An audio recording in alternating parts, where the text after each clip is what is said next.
vous avez voulu valoriser ces métiers, en l'occurrence dans les restaurants, ce qu'on appelle les métiers de salle.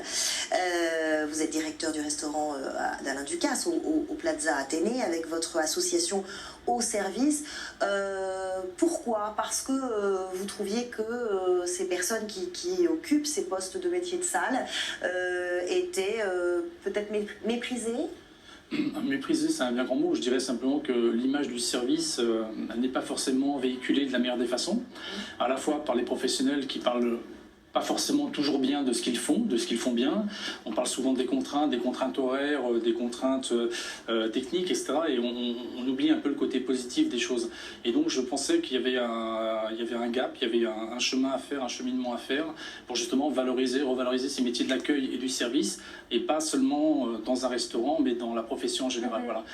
Rapporter des positives attitudes, voilà, du positif à cette profession de service. L'attitude des clients, d'ailleurs, vis-à-vis de ces personnels, c'est des clients très fortunés, c'est des célébrités, on le sait, on ne va pas faire de langue de bois. Parfois, il y a des comportements qui sont pas forcément très respectueux des personnels et des gens qui sont évidemment qui pensent moins importants qu'eux.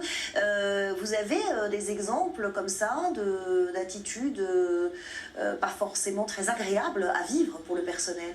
Alors, j'ai aussi beaucoup de moments où j'ai des moments très agréables à vivre. Vous voyez ce que je veux dire? Oui, non, mais ce que je veux dire, c'est qu'on est dans la relation client, c'est-à-dire que ce qui marche bien avec la table 6 ne marche pas bien avec la table 5. Avec monsieur à la table 5, c'est pas le même rapport que j'ai avec madame à la table 5. Voilà. Ce qui se passe à 19h30. Comment vous gérez quand il y a des tensions entre un client et... C'est le rôle du manager, c'est le rôle des équipes justement de se porter garant et d'atténuer les tensions. Je pense que l'effet miroir, c'est la meilleure façon de faire, c'est-à-dire que qu'est-ce que mon client a envie d'entendre, qu'est-ce que mon client a envie de voir, et d'être en face de lui et de lui renvoyer un peu ces images positives ou non que le client a envie de percevoir. Voilà, c'est tout l'art du maître d'hôtel et des équipes de salle. Quel est le principal défi au quotidien d'un responsable de restaurant dans un palace?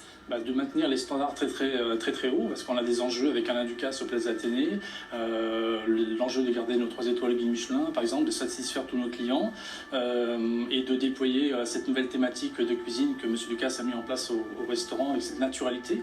Donc il y a beaucoup d'enjeux, une cuisine autour des poissons, des légumes et des céréales. Donc il n'y a plus de viande sur la carte, on a un art de la table très différent, il n'y a plus de nappes sur les tables. Donc tout ça, il faut savoir l'expliquer. Donc le maître d'hôtel, on essaie d'expliquer qu'on n'est plus seulement maître d'hôtel, mais on est aussi guide, et on accompagne nos clients de même avant l'arrivée du client jusqu'à l'accueil physique du client, jusqu'à ce moment où il passe à table, et de lui montrer les back-office, notre cabinet de curiosité, de le faire rencontrer le chef Romain Médère. Tout ça, c'est une alchimie qui démontre qu'il y a des moyens, qu'il y a des humains, il y a des équipes qui sont là en place pour justement satisfaire notre client. Alors, il n'y a pas que vos visiteurs qui ont le droit d'aller en cuisine, les téléspectateurs